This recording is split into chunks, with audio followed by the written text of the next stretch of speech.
Continuamos con más noticias. No olvides suscribirte a nuestro canal. Se incendia moto eléctrica en una calle en Camagüey. Una moto eléctrica, conocida popularmente en Cuba como motorina, explotó en una céntrica calle de la provincia de Camagüey.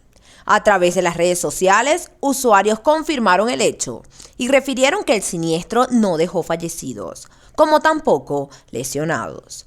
Así quedó un ciclomotor que acaba de explotar en General Gómez y Masvidal, dijo en Facebook el usuario Giovanni García. No hubo heridos y sus dueños refieren que la batería fue reparada recientemente. Agregan estar tranquilos de no haber perdido la vida. En imágenes difundidas por este internauta cubano, no solo se aprecia el equipo completamente en llamas en el medio de la arteria, sino que además puede verse el estado de destrucción en el que quedó tras extinguirse el incendio. Usuarios lamentaron el siniestro y advirtieron sobre el peligro que representan las reparaciones incorrectas de estas motos eléctricas. Por eso pasa por baterías reparadas. Eso es un riesgo. Sus dueños pagaron un dineral y ahora ni batería ni moto, dijo uno. A mí me duele tanto la mediocridad en que estamos sumidos como nación. Justamente este fin de semana reportan la muerte de 2 personas en una vivienda en La Habana.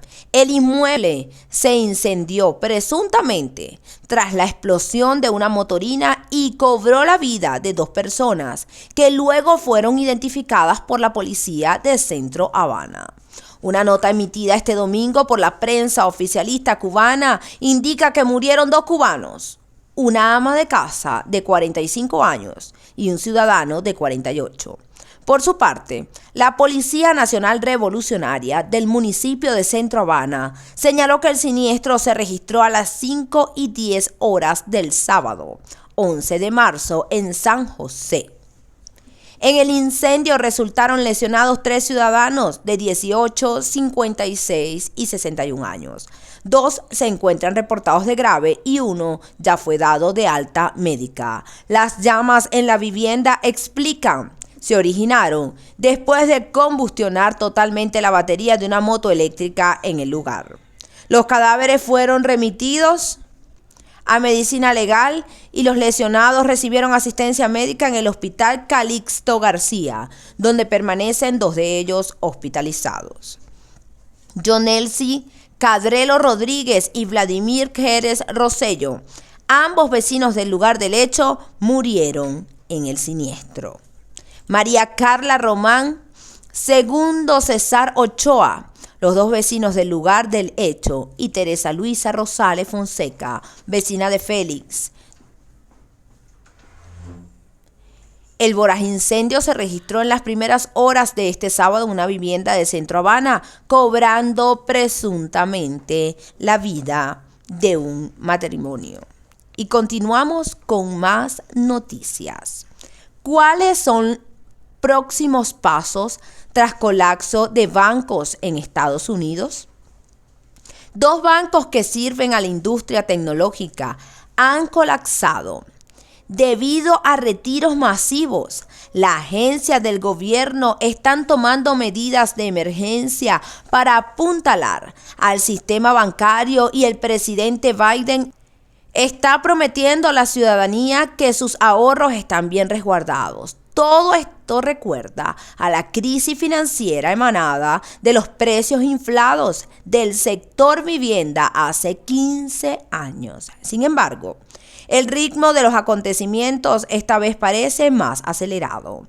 En los últimos 3 días, el gobierno estadounidense intervino a 2 instituciones financieras luego de un retiro masivo de depósitos en Silicon Valley, basado en Santa Clara, California. Es el colapso bancario más grande de Estados Unidos desde el Washington Mutual en 2008.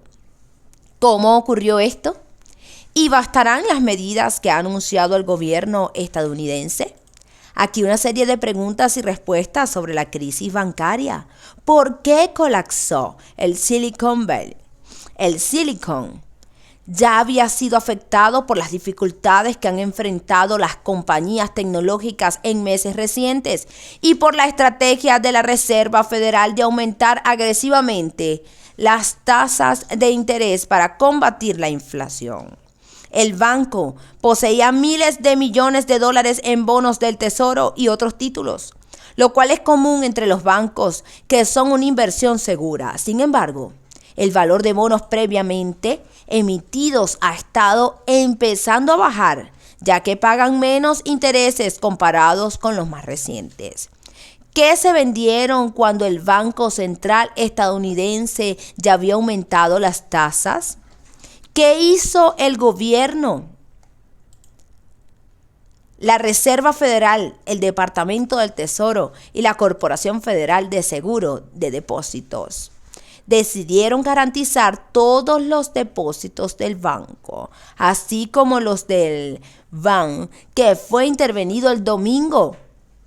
Es importante que acordaron garantizar todos los depósitos más allá del límite legal de $250,000. Muchas de las jóvenes empresas tecnológicas e inversiones de riesgo del Silicon Valley tienen mucho más de $250,000 en el banco.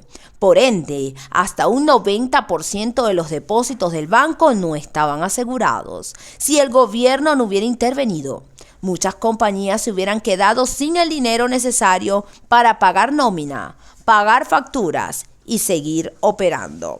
El objetivo de garantizar los depósitos es evitar un retiro masivo de los ahorros al prometer que las cuentas de particulares y corporaciones serán protegidos, calmando así los ánimos de la ciudadanía.